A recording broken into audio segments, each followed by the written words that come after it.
uns et aux autres. Je ne sais pas si vous allez bien. Je sais que l'atmosphère n'est pas toujours des plus propices à la bonne ambiance, à la bonne humeur. Et si vous êtes de bonne humeur, tant mieux, c'est quand même pour chacun d'entre vous. J'avais une méditation à vous proposer sur la réception d'une bonne nouvelle. J'aimerais qu'on se dirige vers le texte de Actes au chapitre 12, et Pierre est enfermé.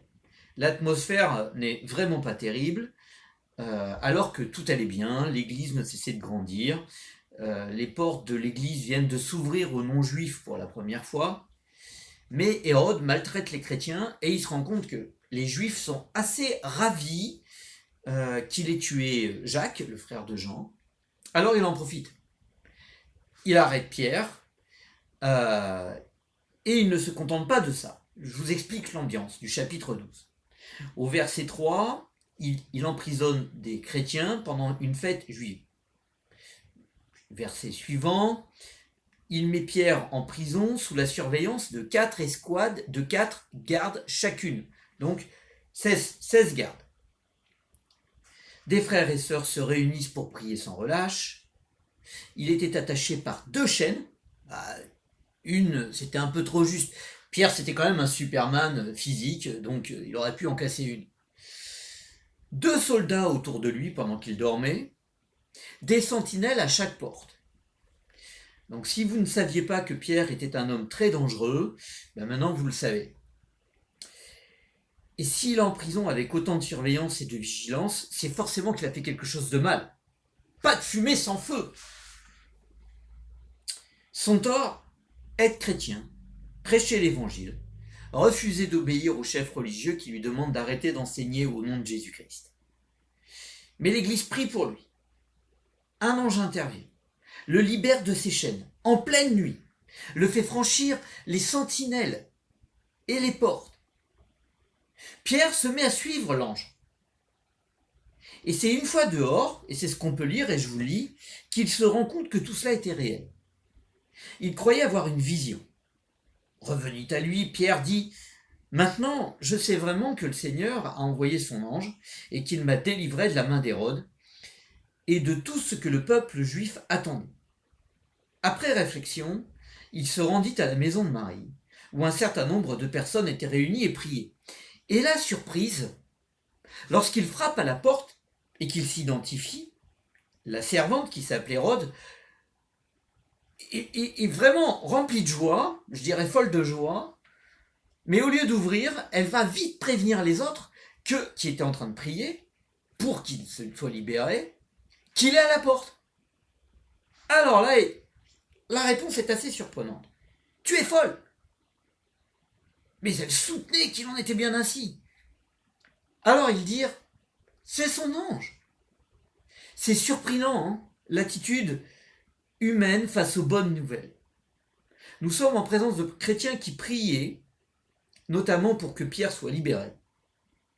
Et quand Dieu répond, et qu'ils entendent que Dieu répond, soit ils n'y croient pas, ils ne croient pas celui qui annonce la bonne nouvelle, soit ils interprètent de travers. Pourquoi avait-il autant de mal à concevoir que Dieu pouvait agir ainsi?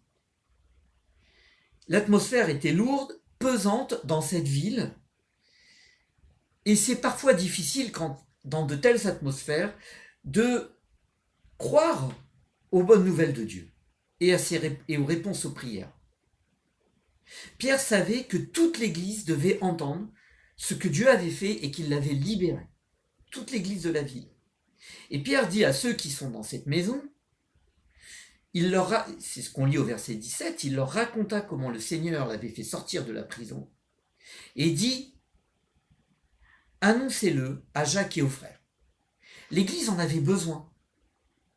La prison de Pierre était physique, avec des barreaux, des gardes, et les raisons de son emprisonnement étaient palpables, et la finalité était claire. Il lui attendait la même chose que ce qui était arrivé à Jacques, c'est-à-dire la mort. Cette histoire pourrait nous faire penser aux chrétiens persécutés de par le monde encore aujourd'hui. Et nous pouvons prier pour eux. Maintenant, ça nous concerne aussi d'une certaine manière.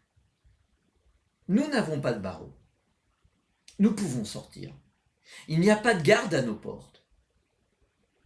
Mais peut-être que, pas physiquement, mais d'une certaine manière, soit nous, soit des gens que nous connaissons, sont dans des impasses similaires, découragés, sans espoir d'avenir, ne sachant plus quoi faire, aucune éclaircie à l'horizon. Et tout est en train de s'effondrer, tout l'univers qu'ils avaient créé est en train de s'effondrer. Nous connaissons peut-être des gens qui en ce moment sont au fond du trou, ou c'est peut-être notre cas. Prions pour eux. Alors, dans une telle atmosphère, il est parfois difficile d'entendre des nouvelles agréables, bonnes, incroyables, et d'y croire. On se met à douter des bonnes nouvelles. On se demande si cette fois on peut enfin se réjouir. On en a un peu marre de l'ascenseur émotionnel. Et on veut éviter l'optimisme béat. Et pourtant, même si nous pouvons peut-être comprendre pourquoi les chrétiens de cette maison ont eu des difficultés à croire que Pierre était libre, il est encore plus intéressant de se demander pourquoi Pierre voulait que tous le sachent.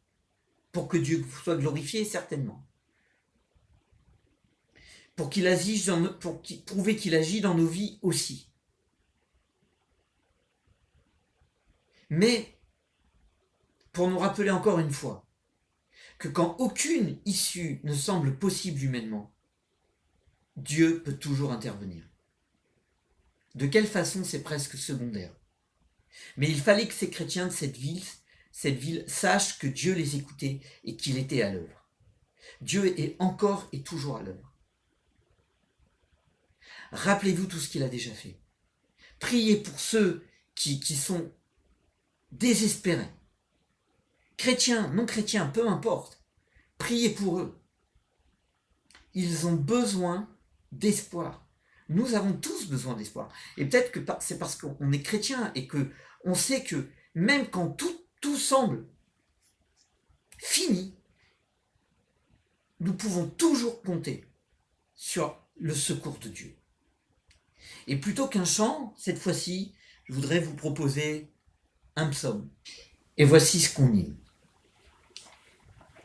Célébrez l'Éternel, car il est bon, car son amour durera toujours. Qu'il le proclame tous ceux que l'Éternel a délivrés, qu'il a sauvés des mains de l'oppresseur, qu'il a rassemblés de tous les pays, de l'Est, de l'Ouest, du Nord et du Midi. Les uns erraient dans le désert où il n'y a personne, sans trouver le chemin d'une ville habitée. Ils étaient affamés, ils avaient soif, ils étaient tout près de défaillir.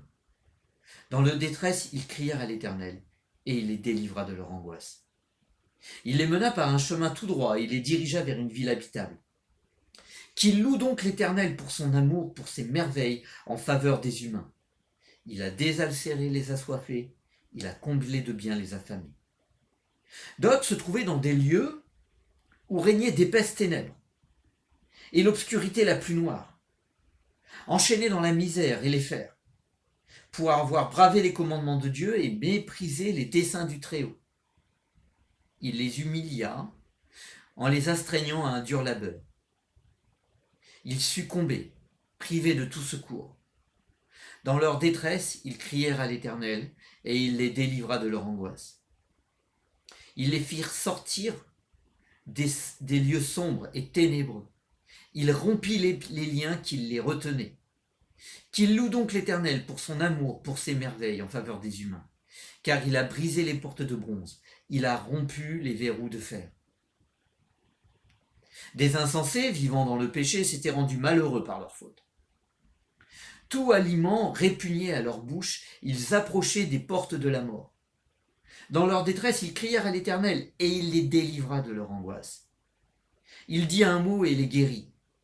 Il les fit échapper à la tombe. Qu'il loue donc l'Éternel pour son amour, pour ses merveilles en faveur des humains.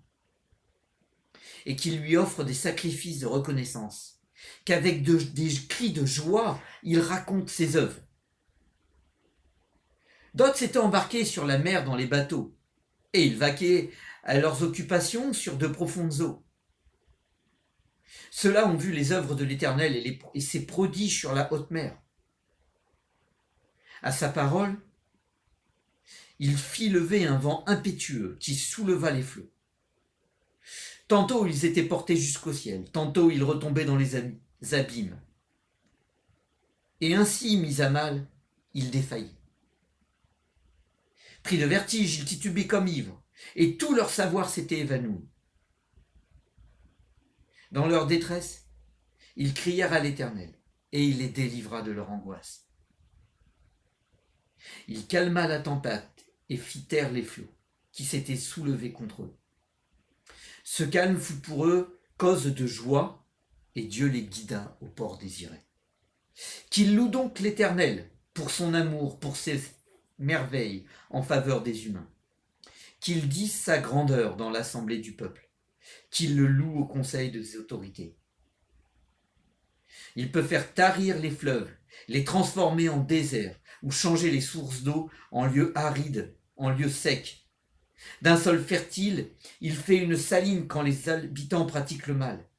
Mais il change aussi le désert en lac et la terre aride en source d'eau vive. Et il établit ceux qui ont faim pour qu'ils y fondent une ville habitable, qu'ils ensemencent les champs et qu'ils plantent des vignes, qui porteront des fruits en abondance. Il les bénit, en sorte qu'ils se multiplient. Il ne laisse pas décroître leur bétail. D'autres sont réduits à un petit nombre, écrasés sous le poids de l'oppression, du malheur et de la souffrance. Dieu répand le mépris sur les puissances et les fait errer dans un désert sans route, mais il délivre le pauvre de la détresse et rend les familles fécondes comme le petit bétail. Les hommes droits le voient et ils s'en réjouissent. Mais toute méchanceté a la bouche close. Que celui qui est sage prête attention à cela et qu'il médite sur l'amour de l'Éternel. Méditons sur l'amour de l'Éternel et prions pour tous ceux qui souffrent que nous connaissons, qu'ils aient l'idée ou le souffle de crier à l'Éternel, afin que l'Éternel puisse les délivrer de leurs angoisses.